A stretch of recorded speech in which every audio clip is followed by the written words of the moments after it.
Happy New Year, everybody. Christian from Treasure Town here, and I hope that you had a great Christmas or other holiday, and I certainly had a wonderful time, and I'm excited to discuss my 2023 coin collecting and collectibles strategy. I'm going to try not to do too much business strategy, but there's probably going to be a little bit that gets mixed in, but I'm really excited to speak in this video and share some of my thoughts, and I'm curious to hear what you guys are going to be doing in 2023, so make sure to comment below, but I'll get right into the video.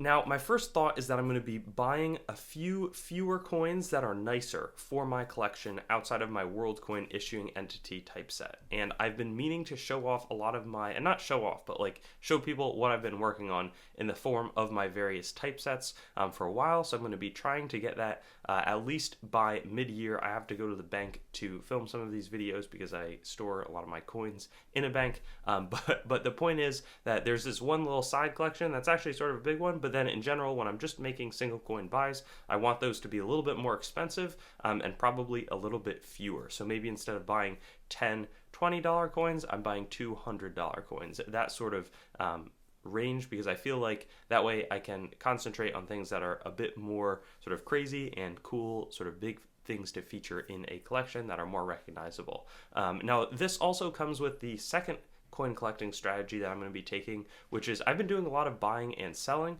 and so I'm going to continue to ramp that up because I use that buying and selling to then put away some money and purchase more coins for myself, or I'll try to buy a collection and then sell off most of it, and then I make my money back and I can keep the rest for my own collection.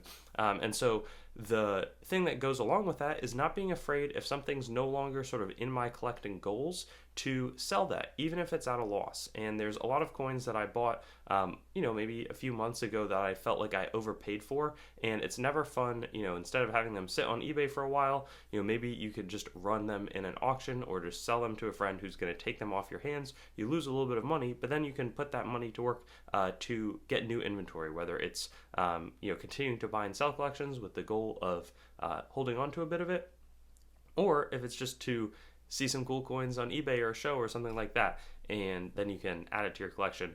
That's sort of what I'm going to be doing. So I've been a little bit afraid, I think, to take some of the losses on the stuff that I've been buying because it never feels good, but psychologically, it's probably better to have the peace of mind to be like, okay, you're free from that mistake. It's not like you need to hold that forever. Maybe I can find another coin that I think looks nicer that I can hold on and I think is like a half investment, though I try not to do. Maybe that's another strategy. I'm not going to be buying tons of coins for investment purposes. I'd rather be buying them for dealing purposes or for collecting purposes, because I think that the investment can be a little bit confusing and a tricky line to draw, where if I buy something for my collection, hopefully it's sort of a default that I think it's a decent investable piece in the sense that it's going to look nice, it's not going to have a ton of problems, it's going to have a historical significance, and it's going to be something that I think other people would be interested in, so not trying to be super, super niche. At the same time, I was just discussing the historical significance, and that's something I'm really going to continue to dive into.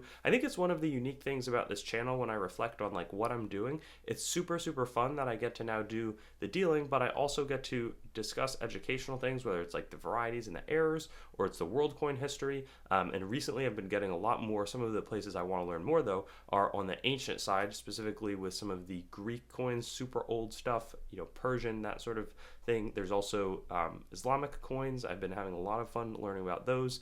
Same thing with medieval. I'm thinking like Crusader states. I'm thinking some of the feudal republics and feudal states.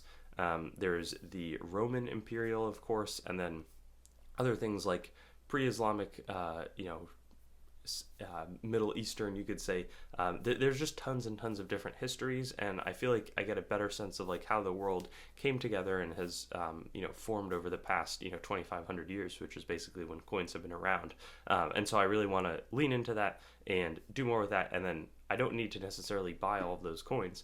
I get to just understand them, and then I can really say, okay, this is a great piece, because if I'm going to spend $150 on an ancient coin, I want it to be, commemorating this significant thing that went on, that sort of thing. I don't know if that makes sense, but I feel like it's never a bad thing to hold back, go a little slower with the buying, really understand what you're buying, and then you can sort of focus on the pieces that are going to be really fun. And then lastly, I want to better define exactly my collecting goals. So I know that I want to add like 50 coins to my issuing entity typeset, and I think that that's doable, though I've found that some of the entities are getting a little more expensive to purchase coins for, which is fine, but it's just definitely something that I've been noticing. And then that was really the big one. And then I also thought there was a cool concept of like a PCGS or NGC 20 coin box set, and you basically just have like 20 coins, and you just always try to upgrade them. So you sell what you don't like, or give it away or trade it, and then always upgrade to get like 20 really cool graded coins that are just individual coins. Right now I've mostly been doing like a US type set, and I've got I got a $20 Double Eagle, St. Gaudens and Liberty, and some other really cool coins in that. But I think that I want to expand, and then also maybe get into a few of the territorial gold, or I'm thinking like Alaska, Oregon, Louisiana Purchase Expo gold coins from the United States. So I think that those would be fun to go after, in addition to, I've been enjoying like a lot of the coins that I buy on the ancient or medieval or like Renaissance period. Like there was some jetons which I've bought, and I'm going to continue to unbox this year, that I've sort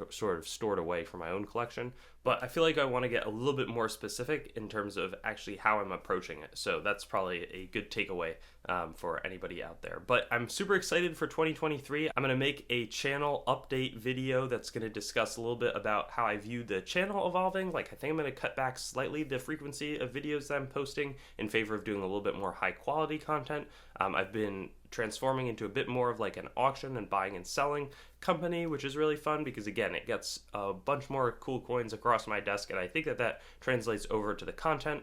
I want to do some public interview style videos and some other sort of fun grader for coin collecting things, and I want to introduce you to a few of the other team members that have been making a big impact on our channel. So anyways, thank you so much. Hope that this is helpful. This is how I'm kind of approaching coins in 2023, and again, I want to hear how you're doing it, because I always say, like, I often get stuff wrong. Maybe something I said you really disagree with, and you would recommend that I do a little bit differently. So I look forward to hearing your thoughts, and I'll see you very soon on a bunch of the other ways that you can be involved with Treasure Town. Thanks for watching the video, and don't forget to like, comment, and subscribe. Also, be sure to visit our website, treasuretown.com, to stay up to date on everything going on the channel, and possibly get some great deals on coins and collectibles. We look forward to seeing you on our future videos, and best wishes until then.